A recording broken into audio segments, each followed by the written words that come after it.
today is concluded.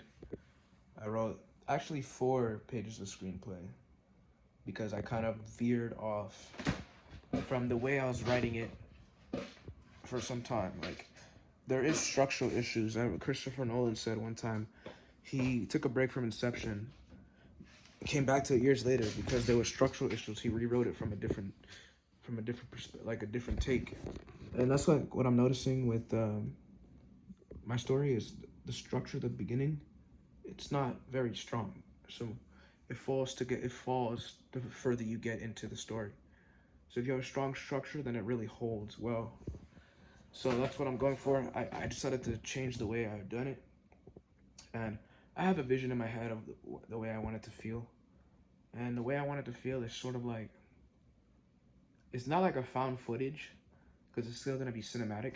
It's not found footage, but it's like there's gonna be 4 recruits, and they're gonna show 4 short stories of each of them, and how they're just better than everybody else in society. So how they have sort of an advantage. I have 2 indications of one. One is the first character is gonna be in school. He's gonna be a senior, and he's gonna be by the football field, and things are gonna happen. Cool things. I'm gonna make it cool, and then he's gonna get approached by um, a guy in a suit who gives him a piece of paper. The next guy I'm thinking of is making a guy who is a construction, like a young adult in construction. He's like standing on top of a beam or sitting on top of a beam. I want to make him seem like out of the ordinary, not indicating that anything super about them at all. Just that these guys are different, right? Later, when in the story, about halfway in the story, I'll show you that these guys actually do have some type of power, and they never realized it. But I'm thinking about that, and then I'm also thinking about one sort of running away from bad guys in a way. I want one to run away from bad guys. And once I merge all their stories together, then I'll move back to the main story and put in what I have now as the second act. Essentially what I want to do. And then I want to loop it all together with another story and then bring those together. Yeah, I'm just chatting shit, but I have a certain vision with it. Because remember, I want my universe to be fun, sort of dark elements, but it has to be magical. Like, it's grounded, but it's fucking cool. Like, it's like, what the fuck is this? I don't know. Like, it's imagination in my head and in my heart, the way the story runs, and I just have to put it in screenplay format, you know. So I'll get that done. That's why they call it rewrites and stuff. I'll tweak it. I'll make it better. I'll make it flow. But right now, I watched half of The Godfather Part 2. Hour and 36 minutes in. It's a 3 hour and 22 minute movie. Jesus fucking Christ. So I watched half of that because it's a big ass movie and attention spans are low at this time. And then I am reading Christopher Nolan's Inception. Apparently, this is the shooting script, so I'm reading it. It's a very complex script. The way he was able to articulate it and make it make sense is awesome. Because it doesn't make any fucking sense, to be honest, when you're reading it. But like, since I watched the movie, I'm understanding it. But it's very complex. It's very complex. I'm 19 pages into the script, and it's very complex. So now, as far as mentality and stuff like that, I was sleeping yesterday and I had a slight realization. It's not a realization. It's not. But I had a slight thought, and it's this.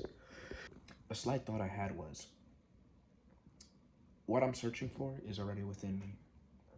I just have to realize it. If you look at Christopher Nolan, if you look at Quentin Tarantino, you look at anybody who's ever achieved success, success is not something that just falls in their lap. It's something that they ooze out already. If they didn't ooze it, then it would never fall into their lap. They had to ooze it first for it to come into their life. So you have to be the thing in order for the thing to get here. You cannot not be it, and it comes. You have to be it. So if what I want to do is be a director, writer, screenwriter, and I want to be the guy who films big movies and gets massive distribution on his movies and shit like that, then I have to be that person right now. And it's all about just convincing your mind, convincing yourself that you are the person already.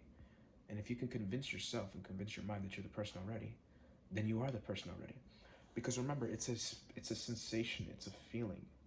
It's not a tangible thing on the outside. It's a sensation, it's a feeling. You have to feel like the person in order to reap the fruits of the person.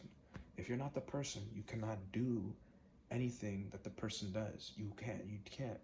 So it's all about daily getting as close as possible to realizing that you are the person.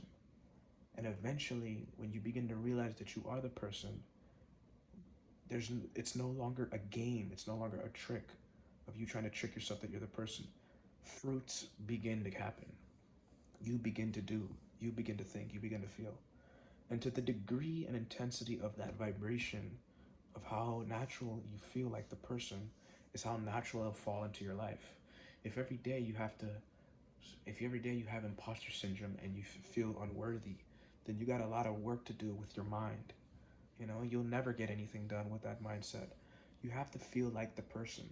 So when you're sitting or when you're doing your process trying to get to wherever you want to get to,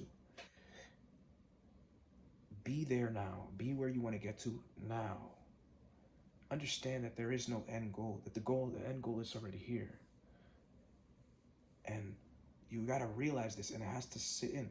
It has to be like you're born again as a child. Like the world is fresh. There's no negative thing in your mind about the future. Because a kid doesn't go through life. He doesn't look at his life and he doesn't say, damn, if I don't figure out something when I get older, I'm not going to be able to do it. I'm not going to be able to live. He's not thinking like that. He gets corrupted by his parents and the people around him. But the pure intention of a kid is always in the present moment and doing things fully.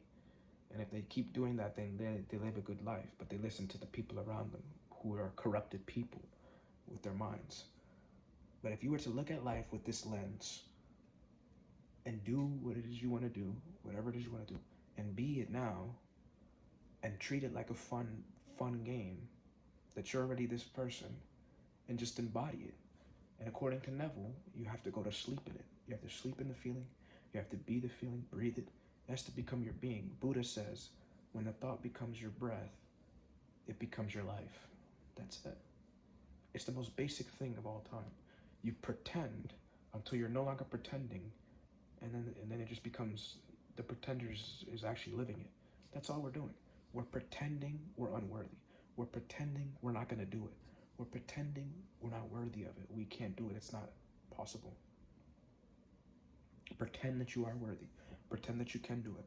Pretend that you have done it. Pretend that you are the person already. This is essentially it. You pretend, and then the pretending no longer becomes a pretend. You're just doing it. That's really what it is. Take a look at everybody. We're just pretending. And if you pretend well enough, you could pretend yourself a pretty good life. Do what you want with the pretending. Why would you pretend to suffer? Why would you pretend to worry and think of yourself anything less? The least you can do is pretend to be something great that you want. Pretend to do it. Pretend that you are it. And you'll be it. And when you pretend you're it, you're it. Anyways, that's all I have to say.